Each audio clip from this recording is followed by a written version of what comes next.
I'm live. Yeah, it is Wednesday, and it is the 5th of April 2023. I'm reading out of Scarlet. It is a book about Piyanah and Raki. It plays thousands of years ago, and it is a book of Joan Grant's far memories.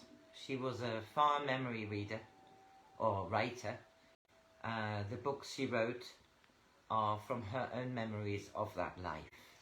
Piyanah and Raki lived in the many thousands of years, somewhere in the West. And they are wanting to become joint chiefs of a new tribe, change traditions, get rid of old superstitious beliefs that had infected the old tribes. So both had to live in the opposite sexes' camps. Raki had to live as a young squaw in his early years, and so had Piyanah to live with the braves. All of that is in the past. They are now on their way to their own tribe. They've had an arduous journey over the bitter mountains, through the desert, and here we are now at the place of the corn growing.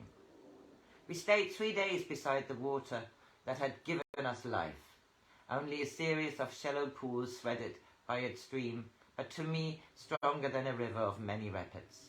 During the second night I woke in the clear starlight and saw 3 figures going into the desert. I shook Raki gently to wake him, for I thought they might be walking in their sleep, driven by a dream, that they must still search for water. "It's Keki and the other 2 men whose wives died out there," said Raki.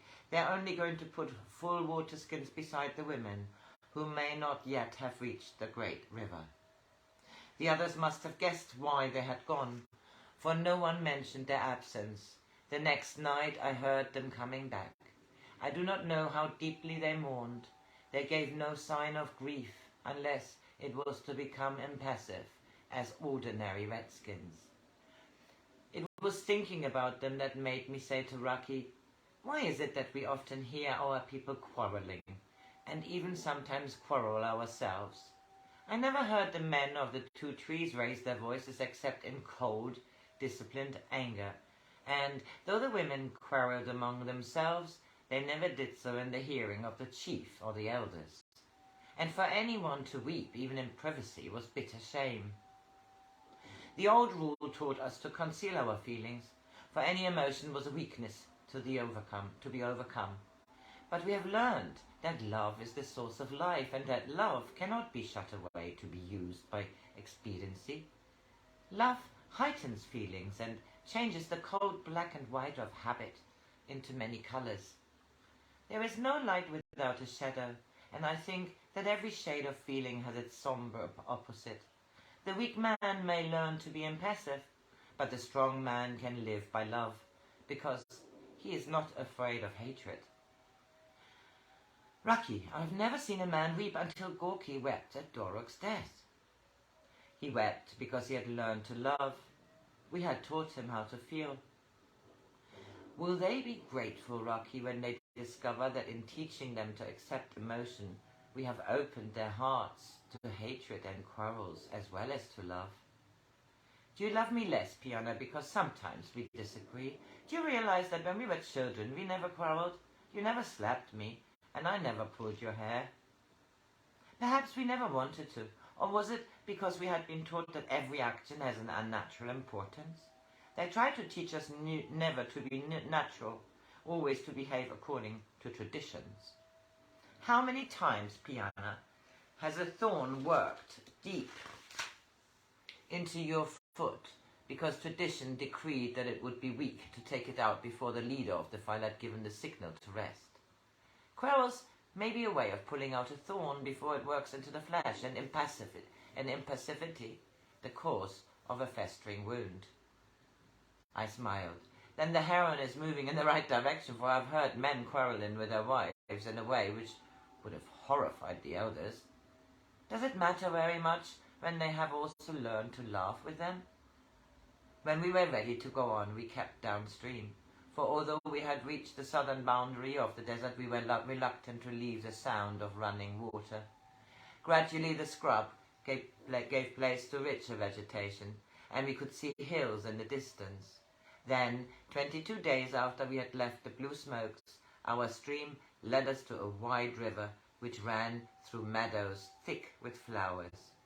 We might have stayed there if I had not so clearly remembered the place of the corn growing which Nakachik had shown to me. The hills swelled into bold, well-wooded curves of trees that were familiar and others whose names we did not know. We saw no sign of old watchfires, and the birds and animals were so tame that we felt sure it could have never been a tribal hunting ground. It was again the rising moon that I saw the shape of a remembered hill. Raki, Raki, that is where we shall set our tipi. As I spoke, 2 herons flew overhead, so I knew Nakachik was well pleased. He had even made white and scarlet flowers grow in the meadow where he wished us to cut the first furrow for our corn growing. There was level ground for more cultivation even than the wide fields of the blue smokes, and beyond it, in the woods rose to a grassy plateau, tree-shaded and sheltered by a great boulder, creviced with ferns and gentle with moss. Here it was our teepee set, and before it we kindled the first watchfire of the heron's place of the corn growing. I was glad that my child would be the firstborn of the tribe, for I should need the authority of experience to calm the fears of other women. When Raki and I had decided that none of the wise women should come with us, we had forgotten how much their birth rituals gave courage to the squaws. It had been easy for Piyanah the Scarlet Feather to dismiss this law as superstition, but as the clean lines of my body began to blur, I found myself sympathizing with fears I used to despise. I kept on reminding myself that everybody had been born the same way. Yes, yet I felt that I was not only the first of the heron who was going to find out what it was really like to bear a child, but the first of all women. I was afraid, more afraid, I thought, even than I had been in the ordeals. I must make the others realize that male children do not come out through a split in the belly. It must be nonsense that if a woman is not bandaged with the proper cotton and rituals, she will bleed to death. Rukina's child would be born soon after mine, yet I could not prevent myself sharing my fears with her. Rukina, while you were in the squaw's teepee, are you sure none of the women who had born sons looked under their birth bandages to see if there was really a wound? If they did, they never admitted it. How could they, when they believed that seeing the belly before the 7th day would let the baby be taken by demons? When do you think the belly opens? They don't know. They are giving a sleep drink before the child is born so that they can't remember what happened, except that it is very painful. Raki says it's only superstition, and I'm sure he's right. Old women don't know any real magic. Think of how they said you would always be lame. Did they not cure you? No, it was Raki who cured me. That proves he knows more than they do. I sighed. It used to be so easy to be scornful of the things the squaws believed. I know a bear and a hind and a woman give birth in the same way, and of course it is not at all frightening. But sometimes one forgets it is quite natural and ordinary. If the skin splits, it ought to leave a scar, and if it doesn't, because I have often seen squaws naked who have had several children, and they didn't look any different to us. I was ashamed of having to be reassured by Rukina and said, in what I hoped was a brisk and confident voice, "We are fools. Of course it doesn't split.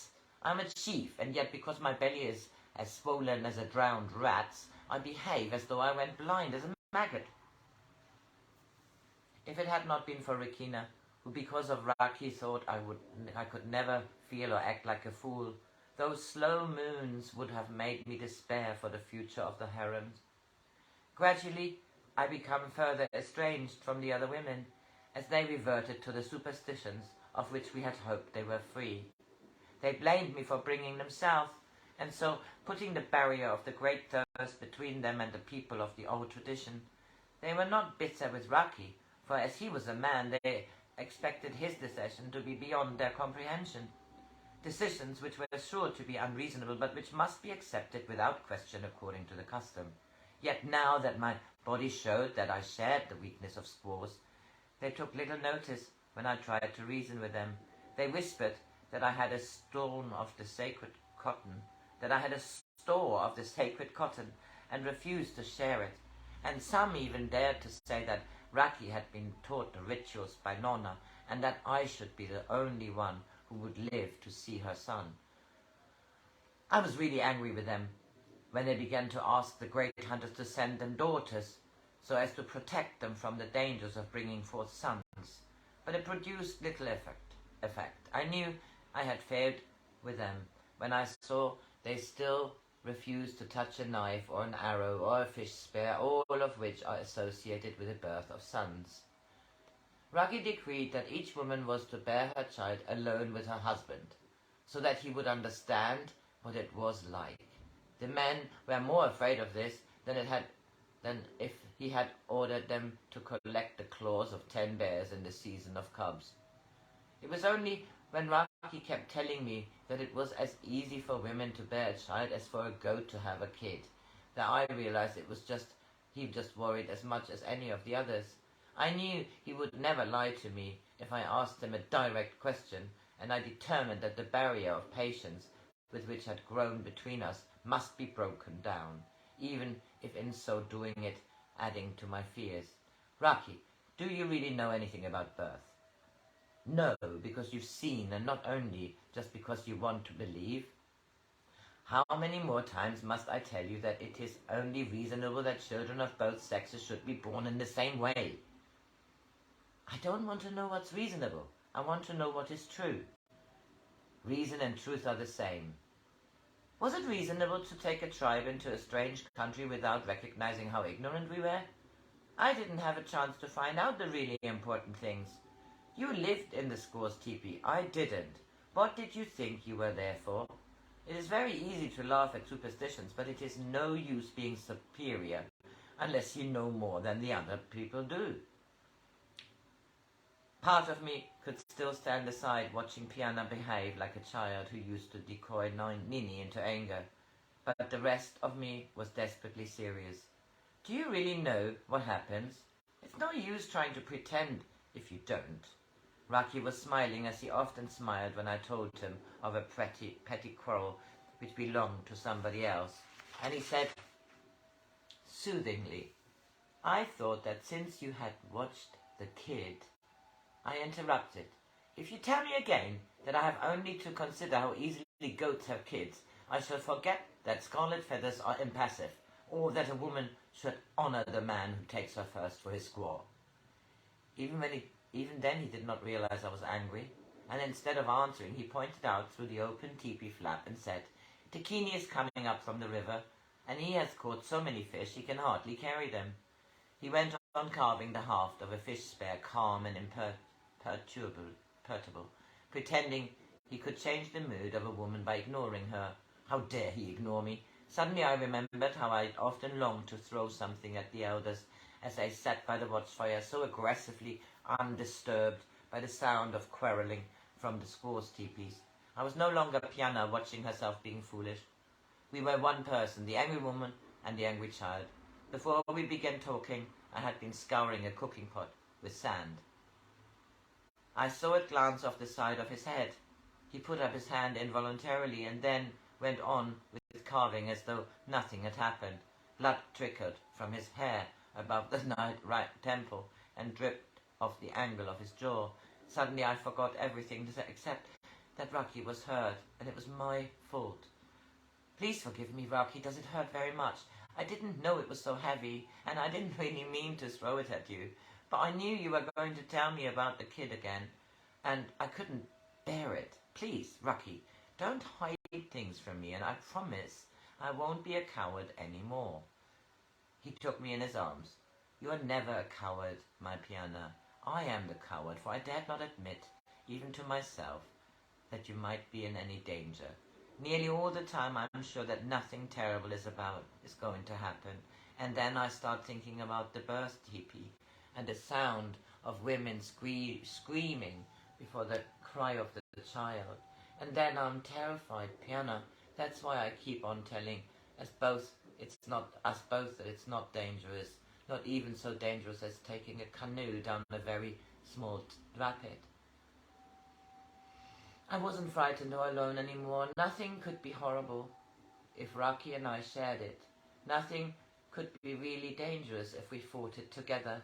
I was strong and happy and free. I was his mother as well as the mother of his unborn child. I'm so happy, Raki, and I don't think there's going to be a scar on your forehead. I only see a little one hidden under your hair, or only a very little one hidden under your hair. He laughed and held me closer. If our son excels at throwing, we shall always know how he learnt it. Throwing the cooking pot at Raki taught me something I had not known before. It taught him something too, and after that he never hid his thoughts from me. For we both realized there are occasions when it is difficult to be both reasonable and a woman. I had not only lived as a man, but thought as a man, and had become intolerant. Although in a few days Raki's wound was healed for the rest of our life, if he thought I was being too adamant in my opinions, he used to put his hand to his temple as though to adjust the front head thong, and I would be more kindly in memory of I would be more kindly in memory of an angry woman.